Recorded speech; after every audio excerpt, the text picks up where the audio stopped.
बिस्मिल्लाहिर्रहमानिर्रहीम। अस्सलाम वालेकुम। इस लेक्चर में हम डिफ़ाइन करेंगे फ्लोर फंक्शन को और सीलिंग फंक्शन को।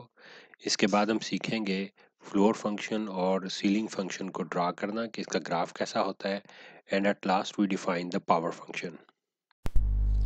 इससे पहले कि हम फंक्शंस को डिस्कस करें, सबसे पहले हम ये देखते हैं कि रियल नंबर्स क्या होते हैं। सेट ऑफ रियल नंबर्स के लिए हम या तो ये नोटेशन आर यूज़ करते हैं या फिर हमारे पास एक नोटेशन होती है जिसमें हम इसको ओपन इंटरवल की फॉर्म में लिखते हैं -infinity to infinity.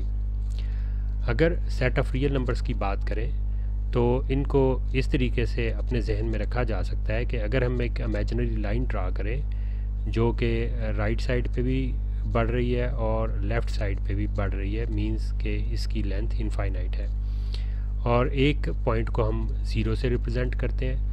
Left side के ऊपर इस लाइन की कोई भी लेंथ को जो नंबर रिप्रेजेंट करेगा वो नंबर पॉजिटिव रियल नंबर होगा, और लेफ़्ट साइड पे इस लाइन की लेंथ को जो भी रियल नंबर रिप्रेजेंट करेगा वो नेगेटिव रियल नंबर्स होंगे। तो इसका मतलब ये हुआ कि अगर हम ये इमेजिनरी लाइन कंसीडर करें, इस लाइन के लिए को रियल लाइन भी कहा जाता है, तो इस लाइन के ऊपर लेफ़्ट साइड्स वाली जो भी लेंथ होंगी वो पॉजिटिव रियल नंबर से तो रिप्रेजेंट होंगी, लेकिन इसके अलावा इसमें जो नंबर्स होंगे वो जैसे सेट ऑफ नेचुरल नंबर भी इसमें शामिल होंगे, जिनको हम लिखते हैं 1 2 3 and up to so on. Whole number भी इसमें शामिल होंगे, और अगर इंटीजर्स की बात करेंगे तो नेगेटिव रियल नंबर का ये भी इसमें शामिल होंगे, और पॉजिटिव भी और ज़ीरो भी, 0 +, -1 +, -2 up to so on. Zero इसमें वो नंबर होता है जो ना पॉजिटिव होता है ना नेगेटिव होता है, लेकिन राइट साइड पर जितने पॉइंट्स होते हैं हमारे पास वो पॉजिटिव होते हैं और लेफ़्ट साइड के तमाम पॉइंट्स नेगेटिव होते हैं। सेट ऑफ रियल नंबर्स को मैथमेटिक्स में बेतहाशा तरीक़ों से डिफ़ाइन किया जाता है, लेकिन ये एक आसान तरीका है रियल लाइन कंसीडर करके समझने का। अब अगर हम एक और बात नोट करें कि इसके दो मेजर पार्ट हमारे पास होते हैं सेट ऑफ रियल नंबर्स के, एक सेट ऑफ रैशनल नंबर और दूसरा सेट ऑफ इरेशनल नंबर।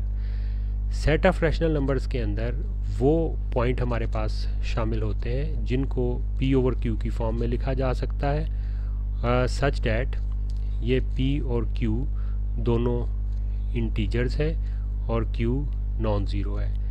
जैसे ऊपर जिक्र किया गया है हमने 4/3 -5 नो डाउट एक इंटीजर भी है लेकिन एक रैशनल नंबर भी है, और वो तमाम रियल नंबर्स जो P/Q की फॉर्म में नहीं लिखे जा सकते वो इरेशनल नंबर्स कहलाते हैं। जैसे √2 को हम इस फॉर्मेट में नहीं लिख सकते, लेकिन जब पाई को भी नहीं लिख सकते, लेकिन इन नंबर्स की जो डेसिमल रिप्रेजेंटेशन होती है उसमें ये नॉन रिकरिंग और नॉन टर्मिनेटिंग होते हैं। तो जब भी हम इन्हें प्रैक्टिकली यूज़ करते हैं तो हम हमेशा इनकी रैशनल अप्रॉक्सीमेशन यूज़ करते हैं। अब हम बात करते हैं फ्लोर एंड सीलिंग फंक्शन की। Let x be any real number, तो फिर नो डाउट x लाई करता है बिटवीन एनी टू इंटीजर्स। जैसे देखें, अगर हम 3.14 की बात करें तो ये 4 से लेस होता है और 3 से ग्रेटर होता है। तो इस केस के अंदर 4 इसका सीलिंग कहलाता है इस रियल नंबर की, और 3 फ्लोर कहलाता है। और स्पेसिफिकली हम इसको यूँ डिफ़ाइन करते हैं कि ये notation with x call the floor of x denotes the greatest integer date does not exceed x। जैसे देखिए, अगर हम 3.14 से अगर लेस इंटीजर्स की बात करें तो इसमें 3 भी होगा, 2 भी होगा, 1 भी होगा, 0 भी होगा, -1 भी होगा, up to so on, so many होंगे। लेकिन हमने इनमें से सबसे ग्रेटेस्ट वो इंटीजर कंसीडर करना है जो 3.14 से बड़ा ना हो, तो वो 3 होगा।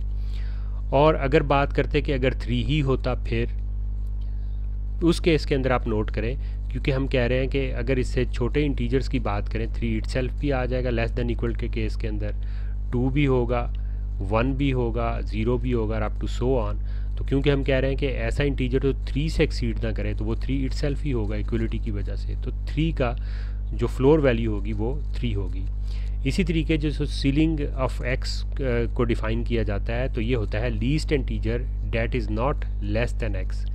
जैसे अगर 3.14 की बात करें तो इससे ग्रेटेस्ट इंटीजर हमारे पास 4 भी है, 5 भी है, 6 भी है, 7 भी है और अप टू सो ऑन। और हमने इसमें से वो चूज़ करना है जो 3 से लेस ना हो और सबसे छोटा भी हो, तो ये 4 होगा हमारे पास। और अगर हम बात कर रहे होते कि ये इटसेल्फ अगर 3 इंटीजर ही होता फिर तो इसमें भी वही केस लगता है। आप देखें कि इससे बड़े 3 लेस देन इक्वल का केस आ जाता है, 4 फिर 5 फिर 6 अप टू सो ऑन। तो 3 इटसेल्फ जो है एक ऐसा छोटा से छोटा इंटीजर होगा जो 3 से लेस नहीं होगा। इसके लिए अगर आप देखें तभी हमने यहाँ लिखा है कि अगर x इटसेल्फ इंटीजर हो तो फिर उसकी फ्लोर वैल्यू और सीलिंग वैल्यू इक्वल होती है। Otherwise no doubt floor value of the real number plus 1 is equal to the ceiling value. जैसे 3.14 की जो फ्लोर वैल्यू है वो 3 है और सीलिंग वैल्यू इसकी 4 है और दोनों का आपस में डिफरेंस जो है 1 है, यानी 3 में अगर हम 1 ऐड करेंगे वी विल गेट 4।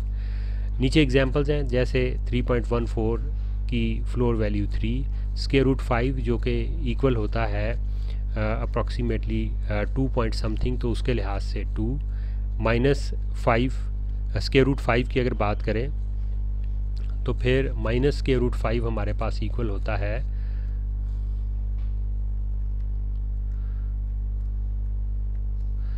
माइनस 2.24। और अगर माइनस 2.24 की बात करेंगे तो इससे लेस इंटीजर कौन से होंगे, -3, -4, -5 and up to so on. इनमें सबसे बड़ा -3 है, यही वजह हम इसको -3 को कंसीडर करेंगे। इसी तरीके से 7 क्योंकि इटसेल्फ इंटीजर है तो उस लिहाज से उसकी जो फ्लोर वैल्यू है 7 ही होगी।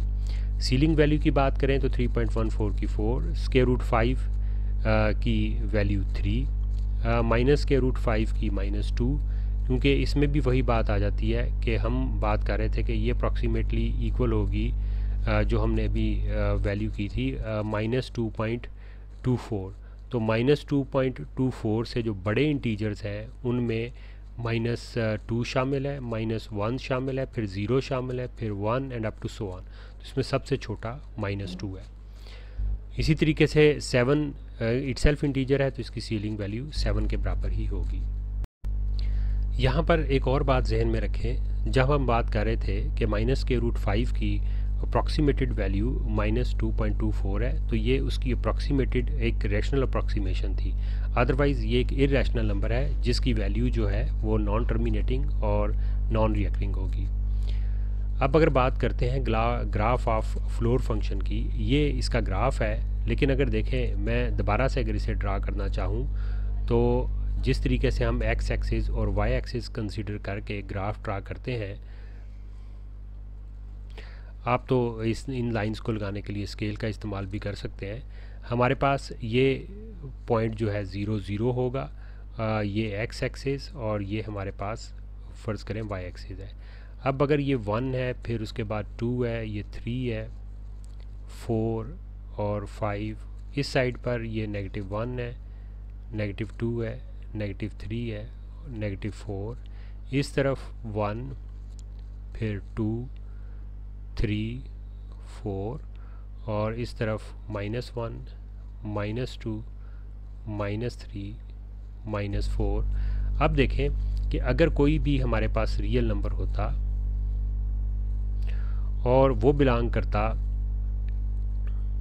0 1 इस हाफ ओपन इंटरवल से, तो 0 एज आ इंटीजर है हमारे पास, तो उसकी जो फ्लोर वैल्यू होती वो 0 होती। लेकिन उसके अलावा इसके दरमियान अगर कोई भी पॉइंट होता जैसे कि 0.1, उसकी फ्लोर वैल्यू भी 1 होती, 0.9 उसकी फ्लोर वैल्यू भी 0 होती। इस लिहाज से यहाँ पर जब हम 0 के ऊपर 0 वैल्यू कंसीडर करेंगे और कलर इसमें चेंज कर लेता हूँ, 0 के ऊपर 0 वैल्यू और 1 के ऊपर, क्योंकि 1 के ऊपर हम इसकी वैल्यू कंसीडर नहीं करेंगे क्योंकि 1 के ऊपर तो वैल्यू जो फ्लोर वैल्यू 1 होगी, तो इस वजह से हम इसको छोटा सा इस तरीके से एक स्क्वायर बना देते हैं। अब अगर x बिलोंग करता है इस इंटरवल से, सॉरी 1 और 2 से।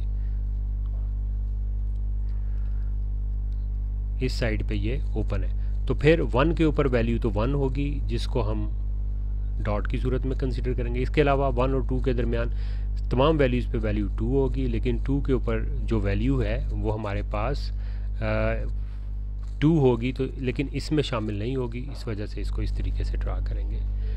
इसी तरीके से जब हम 1 3 की बात करेंगे, x अगर बिलोंग करेगा 1 3 को, सॉरी 2 3 को, तो इसको भी हम ऐसे ही ड्रा करेंगे कि 2 के ऊपर वैल्यू 2 होगी। इसके अलावा इसके दरमियान जितनी वैल्यू है 2 और 3 के दरमियान, उस पर भी वैल्यू 2 होगी, लेकिन 3 के ऊपर वैल्यू जो है वो 3 होगी, तो यहाँ पर 2 में हम उसको शामिल नहीं करेंगे। इस तरीके से नेगेटिव वैल्यू के लिए भी हम ऐसे ही इसको ड्रा कर सकते हैं, और ये यहाँ पर कंप्लीट ड्रा किया गया है। अब अगर हम बात करें ग्राफ ऑफ सीलिंग फंक्शन की, तो इसमें भी हम इसी तरीके से ड्रा कर सकते हैं कि अगर हम ये y एक्सिस को ड्रा करते हैं और इधर x एक्सिस को ड्रा करते हैं, ये पॉइंट हमारे पास जो है वो 0 0 होगा। इसके अलावा 1 2 3 4 5 और इसको हम 6 कंसीडर कर सकते हैं। ये -1 -2 -3 -4, यहाँ पर ये 1 2 3 4, इसी तरीके से -1 -2 -3 -4। अब जब हम बात करेंगे कि अगर x बिलोंग करता हो इस ओपन इंटरवल 0 1 में से, तो 0 के ऊपर वैल्यू 0 है,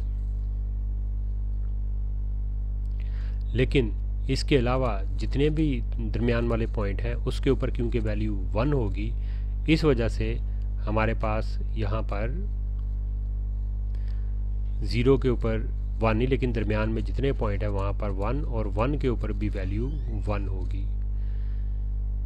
यानी बेहतर होता कि हम सीलिंग फंक्शन को ड्रा करने के लिए इसकी बजाय हम इंटरवल जो कंसीडर करते, उसकी बजाय हम इसको इस फॉर्मेट के अंदर कंसीडर करते।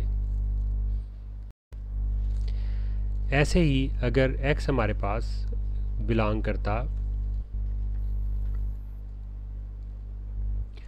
हम इसमें अगर इंटरवल कंसीडर करते जिसमें 1 और 2 शामिल होता, 2 के ऊपर वैल्यू 2 होती, और इसके अलावा जितने इससे पीछे पॉइंट्स हैं जैसे 1.5 है 1.1 है, 1 के ऊपर तो वैल्यू 1 है जो ऑलरेडी ड्रा कर चुके हैं, लेकिन इसके अलावा जितनी वैल्यूज़ हैं वो 2 के बराबर होती हैं, तो ये इस तरीके से हमारे पास आ जाता।